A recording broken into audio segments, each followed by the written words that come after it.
Alright, so people, David Benavidez just beating Gilberto Ramirez to become the unified champion of the world at cruiserweight, becoming a 3 division champion, becoming the first man to win belts at super middleweight, light heavyweight, and cruiserweight, and really puts on an incredible performance against a very, very good champion in Ramirez. This fight kind of, I'd say it went similar to how I thought. The first thing that stuck out to me was the size difference. Ramirez was a lot bigger than Benavidez, which I didn't quite expect. I expected him to be the bigger man, but not by the margin that he was. I've seen some people say Benavidez is like 6'4". He's not. You're fucking lying. He's 6 foot at best. Because there's no way Ramirez is like 6'6", and if Benavidez is like 6'4", Ramirez is 6'6", which he's fucking not. So, but yeah, the first round was kind of cagey to begin with. Zerto, who was trying to get the edge in the ring generalship, was in the centre of the ring, doing the right things, to be fair. But then just Benavidez kind of hits him with a straight right hand, and Benavidez has got this thing where he's not really the biggest one punch kind of guy. Like he hasn't got the most one punch power, but they sound powerful. And it's very quick and explosive, and that kind of gets your attention. And then that allowed Benavidez to kind of back up Zerto a bit, and then landed a flurry towards the end of the round. Just some really eye-catching, quick, flashy work, which is also effective, as we'll go on to, see. And probably takes the first round, and that's just the story of the fight, to be honest. Benavidez just being able to land these horrific flurries of hooks on Zerto Ramirez, because even though Zerto is quite an athletic cruiserweight, he just did not have the mobility to get out of the insane hand speed of David Benavidez. It wasn't just David Benavidez is quicker and Zerto's ploddy. No, it's Zerto's fucking quite light on his feet, and Benavidez is just absolutely rapid with his hand speed, man. It is incredible. The fluidity of which he can throw his fucking hands, and the speed of which, this was a fucking generational performance of David Benavidez. I thought he was a talent for a very long time. I thought he was very underrated skills-wise, but this just absolutely, stamps that in for me and truly confirms it. It probably puts him quite high on the pound-for-pound list.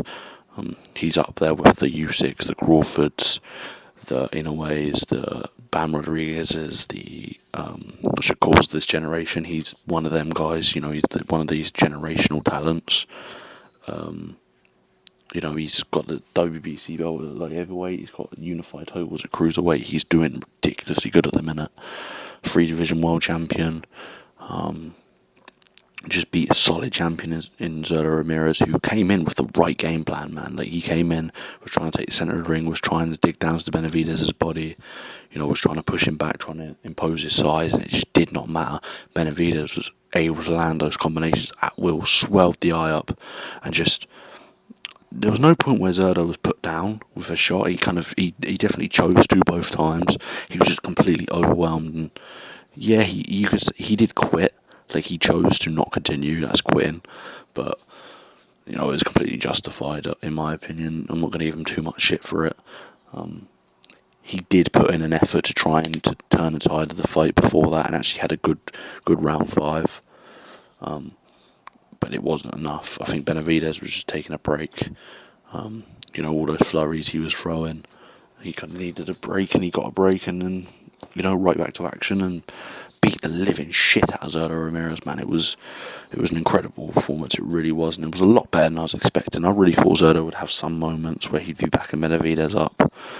I thought there'd be some moments, but I thought it'd be largely dominated by Benavidez. To be fair, I thought Benavidez would find this fight kind of a bit easier than maybe an upper tier at cruiserweight, because Zerto's not an actual cruiserweight, really. He's coming up from super middleweight himself, but obviously he's more filled into the weight, but still it didn't matter. Benavidez looked stronger, quicker, like we expected. But man, he is fucking phenomenal, and he's really underrated in some areas. I think now his defense is definitely starting to get some respect. People did not respect Benavidez's defense before. He's got fucking tricky defense, man. You know, he kind of parries the shots, got some wedge defence, you know, a good high guard. Even has a bit of a fucking Philly show on moments, you know, moves his head pretty good. You know, the only thing that's not there is foot movement, but, you know, this is like the Moses Down thing, where Moses Down was sparring, like, Daniel Dubois at 15 in the gym, you know, like, Benavidez was sparring Triple G in the gym. If you guys remember Kelly Pavlik, who was a monstrous puncher at middleweight back in the day, and this isn't like Moses Tama, when Moses Tama was like an amateur boxer who was kind of in shape, and you know, Benavidez was a little fat kid. You know, no offense to him, but he's a little fat kid sparring fucking Golovkin and Kelly Pavlik. You know what I mean? That's mad. So yeah, nothing but respect for Zerda Ramirez and David Benavidez, of course. As for what's next for Benavidez, I'd love to see the Bivol fight, I'd love to see the Berbayev fight, I'd love to see the Opataya fight, not that will happen. Honestly, him and Bivol, right, I've always thought he's a bit of a tricky stylistic matchup for Bivol. Bro, he might be Bivol. Like, he might. Like, look at what Berbayev was able to do to Bivol in their first fight. Both fights being close, granted. But imagine what Berbayev did to Bivol in their fights, just with a higher work rate. That's David Benavidez.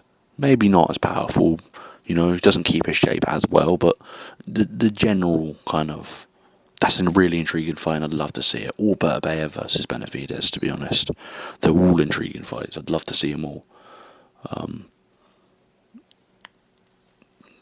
Benavidez, Callum Smith, you know, I honestly, anyone at the top level, because I just think I think every fight he's going to have is going to clash beautifully, stylistically. I'd like to see Bivol.